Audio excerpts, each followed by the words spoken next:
ચૂંટણીની આ મોસમ છે અને વિવાદિત નિવેદનો સામે આવી રહ્યા છે. ભારતીય જનતા પાર્ટી હોય કે કોંગ્રેસના નેતા હોય, ચૂંટણી પ્રચારમાં ગ્યાસુદ્દીન શેખનું એક વિવાદિત નિવેદન સામે આવ્યું. રાધનપુર નગરપાલિકા ચૂંટણીના પ્રચાર સમયે તેમણે વિવાદિત નિવેદન આપ્યું. ભાજપના મુસ્લિમ ઉમેદવારને તેમણે ધર્મ વિરોધી ગણાવ્યા. બીજેપી ઉમેદવારી કરનારના જમીર મરીકે વેચાઈ ગયા છે. પ્રચાર દરમિયાન ભાષણમાં કોંગ્રેસ નેતા પોતે ભાન ભૂલી ગયા.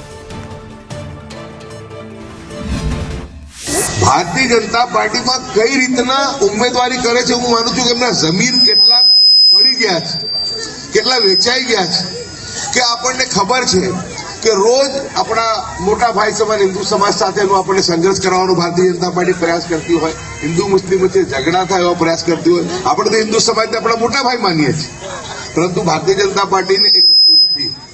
રોજ તમે જુઓ તો કોઈક જગ્યા જુનાગઢ હોય તો મસ્જિદ ડિમોલિશન થાય, મઝાર શરીફનું ડિમોલેશન થાય, બેટ દ્વારકા તમે જુઓ તો લોકોને ઘર બહાર જે છે સમગ્ર બુલડોઝર ફેરવીને ત્યાં ઉજાડી દીધા હોય.